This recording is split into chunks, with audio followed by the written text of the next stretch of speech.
Cerra los ojos por un segundo e imagina que estás enfrente de una cascada o caminando a la orilla del mar. ¿Sentís esa sensación inmediata de paz y vitalidad? Durante siglos pensamos que era una simple sugestión o un placer estético, pero hoy la neurociencia y la física molecular han demostrado algo más que interesante. El agua en movimiento altera literalmente la química de tu cerebro. En los próximos minutos te voy a contar cómo una lluvia invisible de electrones inhalados, el murmullo de un arroyo y los secretos del neuropaisajismo pueden reprogramar tu mente, reducir tu estrés de forma medible y devolverte la calma en medio del caos urbano. Quédate conmigo porque hoy vas a descubrir por qué el agua no solo decora la naturaleza, sino que cura tu cerebro. Bienvenidos a un nuevo episodio del podcast de Neuropaisajismo, Jardinería y Horticultura Terapéutica, el espacio de neucorpia.com, el Instituto de Neuro y Corpo Paisajismo, que utiliza para poder compartir información para ayudarte a ver cómo estos conocimientos de las neurociencias explican muchos de los beneficios que encontramos en los entornos verdes. Durante mucho tiempo, la arquitectura y el paisajismo consideraron que la atracción humana por el agua era puramente estética. Pero desde hace mucho tiempo ya vamos sabiendo que el entorno no es un escenario pasivo, sino un agente biológico activo. Nuestro cuerpo actúa como una auténtica brújula sensorial que reconoce señales de seguridad y vitalidad, grabadas en nuestro sistema nervioso a lo largo de millones de años de evolución. A lo largo de este episodio vamos a desgranar la ciencia exacta detrás de esta experiencia, desde el histórico efecto Lerner y la lluvia de electrones que inhalamos, pasando por la famosa teoría de la mente azul, hasta la aplicación de mi método MET para diseñar espacios verdes salutogénicos que reducen el cortisol de forma medible.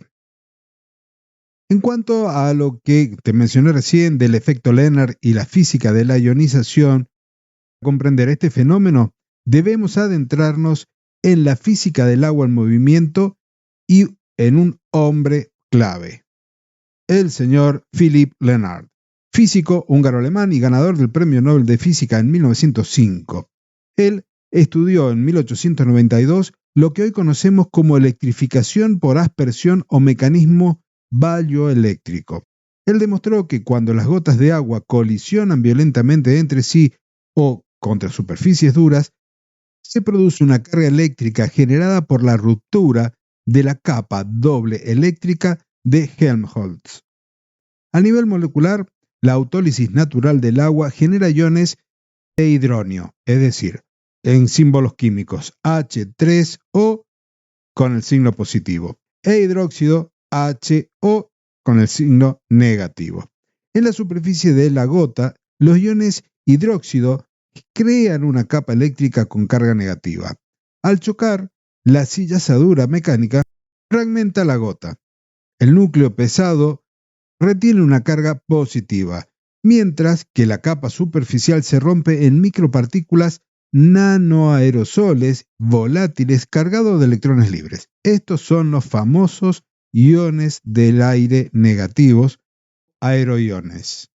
De allí que la diferencia en la atmósfera es muy grande. Mientras que en una oficina cerrada con el aire acondicionado o en una gran ciudad contaminada apenas encontramos entre 0 y 250 iones negativos por centímetro cúbico, en la base de una gran caída de agua, como el Salto del Ángel o las cataratas del Iguazú, la concentración supera fácilmente los 10.000 a 50.000 o incluso hasta 100.000 iones por centímetro cúbico. Y te preguntarás, ¿qué ocurre cuando los inhalamos? Los aeroiones atraviesan el tejido alveolar de nuestros pulmones y pasan directamente al torrente sanguíneo, optimizando la carga de los glóbulos rojos. Al llegar al cerebro, estimulan las neuronas serotoninérgicas del tronco encefálico. Esto que te estoy contando, a partir de estudios en universidades como Columbia y de revisiones clínicas, terminan confirmando que esta alta ionización acelera la metabolización de la serotonina, aliviando de forma notable los síntomas de la depresión crónica y el trastorno afectivo estacional. Pero no nos quedemos solamente en este punto. Pensemos ahora en la neuroquímica y en la psicoacústica del agua, porque no se limita al aire que respiramos. El sonido juega un papel igual de transformador. En el terreno de la psicoacústica, el murmullo constante de un arroyo o cascada se clasifica como un ruido rosa natural, a diferencia de los ruidos urbanos impredecibles que activan nuestro sistema simpático de alerta. El sonido del agua es interpretado por el cerebro como una señal ancestral de seguridad. Esta percepción dispara la activación del sistema nervioso parasimpático, reduciendo de inmediato la frecuencia cardíaca y elevando la variabilidad de la frecuencia cardíaca. En estudios, mediante electroencefalogramas, se ha comprobado que tan solo 15 minutos de exposición a sonidos de agua, a unos 50 decibelios, inducen un aumento significativo de las ondas alfa, asociadas con la relajación consciente, y de las ondas teta, vinculadas a la meditación profunda y la creatividad. Esto permite que la corteza prefrontal descanse de la fatiga cognitiva, confirmando la teoría de la restauración de la atención. Además, se desata una auténtica sopa neuroquímica saludable. Aumenta la serotonina, se estimula la síntesis de dopamina, se libera oxitocina y se desploma el cortisol salival, la principal hormona del estrés. Es lo que el biólogo marino Wallace Nichols bautizó como el estado de mente azul. Y ahora me gustaría meternos un poquito dentro de lo que es el neuropaisajismo aplicado y del método METS en el diseño. Porque todo esto que te estoy comentando suena increíble, pero ¿cómo trasladamos este conocimiento científico al diseño de nuestras ciudades, de hospitales, de oficinas y jardines residenciales? Si nos enfocamos en el paisajismo salutogénico, tenemos que pensar en cómo potenciar el sentido de coherencia del usuario a través de 3 dimensiones o sistemas. Que por si no lo has escuchado en alguno de mis otros episodios, un jardín sanador o salutogénico lo podemos dividir o subdividir en 3 sistemas o subsistemas. El fenosistema, que es lo perceptible visualmente, como la estética, el brillo y los reflejos del agua que van a reducir la fatiga ocular. El otro es el criptosistema, la parte invisible pero biológicamente activa, como la concentración de aeroiones negativos, la humedad y el filtrado natural de las partículas contaminantes.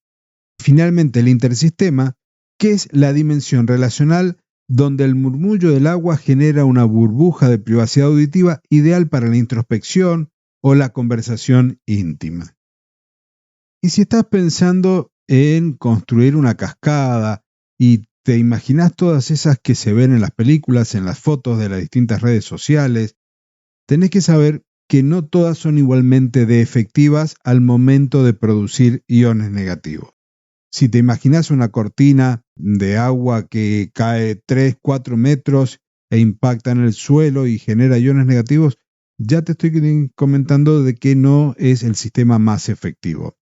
Como arquitectos, como diseñadores, como paisajistas, podemos llegar a calcular incluso ese índice de potencial ionizante de una fuente artificial mediante una fórmula matemática que vincula un montón de datos, como por ejemplo la velocidad de caída libre, el caudal, el número de saltos y los puntos de impactos. Hay una fórmula claramente definida para poder hacer estos cálculos, que si te interesa me mandas un correo electrónico y te la comparto, pero a grandes rasgos esa ecuación nos enseña una lección muy simple. Es mucho más eficaz diseñar varias caídas de agua cortas, escalonadas y con superficies rugosas que una sola lámina lisa y uniforme. Por supuesto, todo esto debe estructurarse bajo el triple filtro de seguridad del método METS, garantizando la accesibilidad física, la modulación sensorial para evitar sobreestimulación y una rigurosa bioseguridad del agua y de las plantas. Y llegando al final de nuestro episodio, la gran pregunta es, ¿cómo podemos incorporar esta poderosa medicina del agua, si se quiere llamar así, en nuestra vida cotidiana si vivimos en entornos urbanos? No necesitamos vivir juntos al Niágara. Podemos instalar una pequeña fuente de piedra en el balcón o en el salón de la casa, tomar duchas de agua fresca por la mañana para elevar nuestros niveles de dopamina en forma sostenida, escuchar paisajes sonoros de alta fidelidad con arroyos o lluvia durante pequeñas pausas laborales, o buscar los fines de semana los espacios azules y parques públicos más cercanos. Porque la ciencia es concluyente. El agua no es un mero adorno estético, es una herramienta de salud pública muy potente y un modulador directo de nuestro sistema nervioso. Y como seguramente muchas veces has escuchado, somos naturaleza visitándose a sí mismo, y en cada gota de agua, en cada movimiento, encontramos una clave neuroquímica de nuestra propia vitalidad. Y hasta aquí hemos llegado hoy. Cualquier consulta que tengas, podés dejarme un mensaje en la plataforma de podcasting donde me estás escuchando. Te invito a visitar los enlaces que te dejo en la descripción de este episodio para que puedas descargar la guía gratuita de los 5 errores neurocientíficos en los jardines sanadores, para que puedas sumarte a mi boletín de noticias gratuito semanal de cada martes, y además, si te interesa formarte conmigo, comprar alguno de mis libros para tener más herramientas para intervenir tu jardín. Nos encontramos, ahora sí, el próximo jueves en un nuevo episodio de este podcast dado a llamar Neuropaisajismo, Jardinería y Horticultura Terapéutica. Hasta entonces y muchísimas gracias.